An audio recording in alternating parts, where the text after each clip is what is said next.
आज मुझे स्टेज पे आके इस गर्व महसूस हो रहा है कि आज 77वें स्वतंत्रता दिवस पर मुझे कुछ बोलने का मौका मिला है। न जाने कितने घरों में मातम छाई थी, न जाने कितने घरों में मातम छाई थी। किसी बाप ने अपने जवान बेटे की चिता जलाई थी और हम सोशल मीडिया पे समय बर्बाद करने वाले लोग क्या जाने आखिर किस कीमत में स्वतंत्रता आई थी। 150 सालों की गुलामी के बाद हमारा भारत देश 15 अगस्त 1947 को आज़ाद हुआ।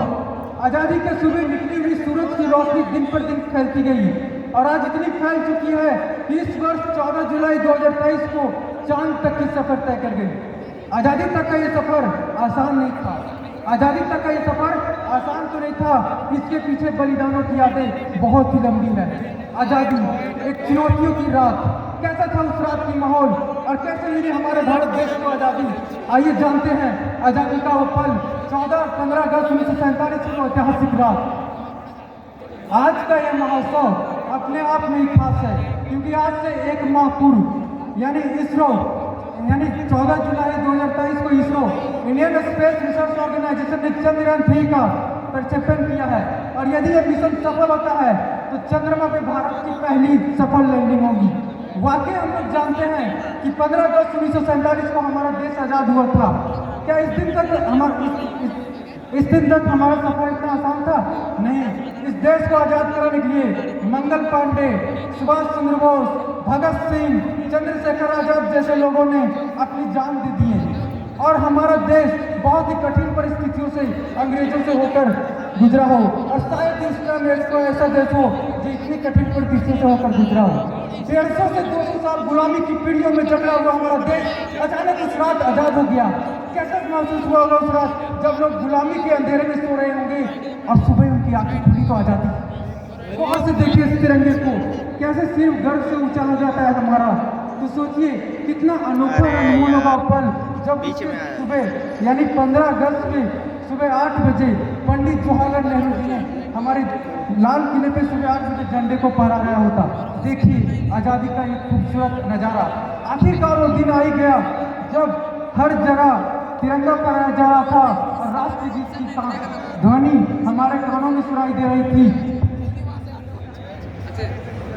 और हमारा भारत अंग्रेजों से मुक्त हो गया होता और संघनाथ हुआ एक नए सफर। अब स्वतंत्र भारत से पहले पंडित जवाहरलाल नेहरू जी ने एक भाषण दिया था जो आज का दिन में एक ऐतिहासिक भाषण है, ट्रिस्ट विथ डेस्टिनी, जिसमें वो कहते हैं the start of the midnight hour and the whole world sleep, India will awake to like a new freedom.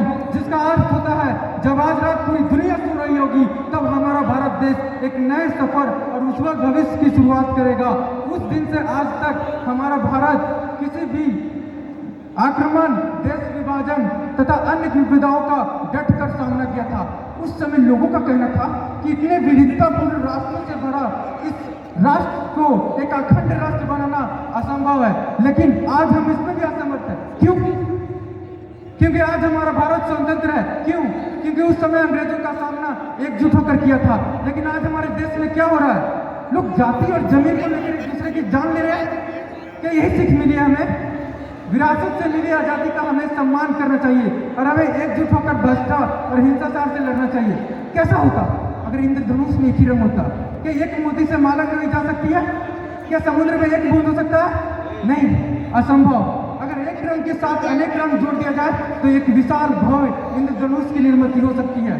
उसी प्रकार हम अगर एकजुट होकर देश की विकारों में सहायता करें तो आज हमारा देश आसमान की बुलंदियां छुएगा। इसलिए मैं, आप सब, हम एक है क्योंकि हम भारतीय हैं।